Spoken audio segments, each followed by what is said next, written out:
ধামাইল ধামালি হল বাংলার এক প্রাচীন লোকনৃত্য ও লোকসঙ্গীত যা মূলত সিলেট অঞ্চল থেকে শুরু হয়েছিল।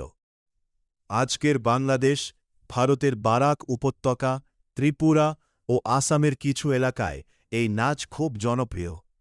বিশেষ করে বিয়ে, পূজা, আনন্দ উৎসব এবং সামাজিক অনুষ্ঠানে মহিলারা একসাথে গোল হয়ে দাঁড়িয়ে ধামাইল নাচ পরিবেশন করেন।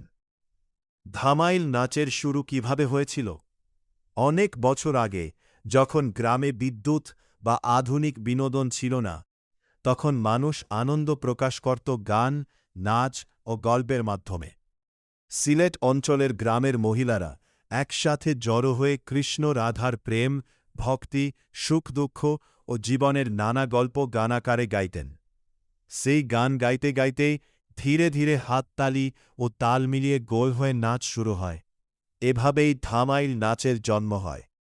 ধামাইল শব্দটি এসেছে ধামাল বা ধামালি থেকে, যার অর্থ আনন্দ, উল্লাস ও উৎসব।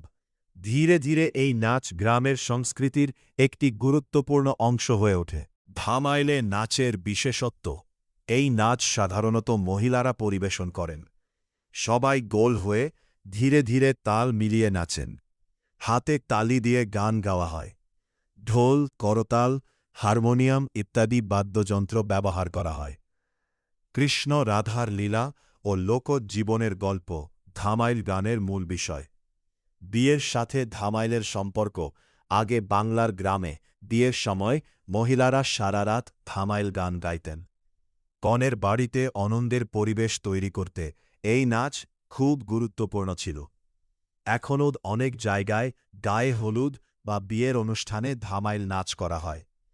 ধামাইলের সাংস্কৃতিক গুরুত্ব: ধামাইল শুধু একটি নাচ নয়, এটি বাঙালির ঐতিহ্য ও সংস্কৃতির প্রতীক। এটি মানুষের মধ্যে ভালোবাসা, একতা ও আনন্দের বার্তা ছড়িয়ে দেয়। আজও বিভিন্ন সাংস্কৃতিক অনুষ্ঠান, মঞ্চ ও উৎসবে ধামাইল পরিবেশন করা হয়। ছোট্ট উপসংহার: ধামাইল নাচ হল বাংলার মাটির গন্ধমাখা এক সুন্দর লোকসংস্কৃতি, যা প্রজন্মের পর প্রজন্ম ধরে মানুষের হৃদয়ে বেঁচে আছে। গ্রামের উঠান থেকে শুরু হওয়া এই নাচ আজ আন্তর্জাতিক মঞ্চেও বাংলার ঐতিহ্যকে তুলে ধরছে।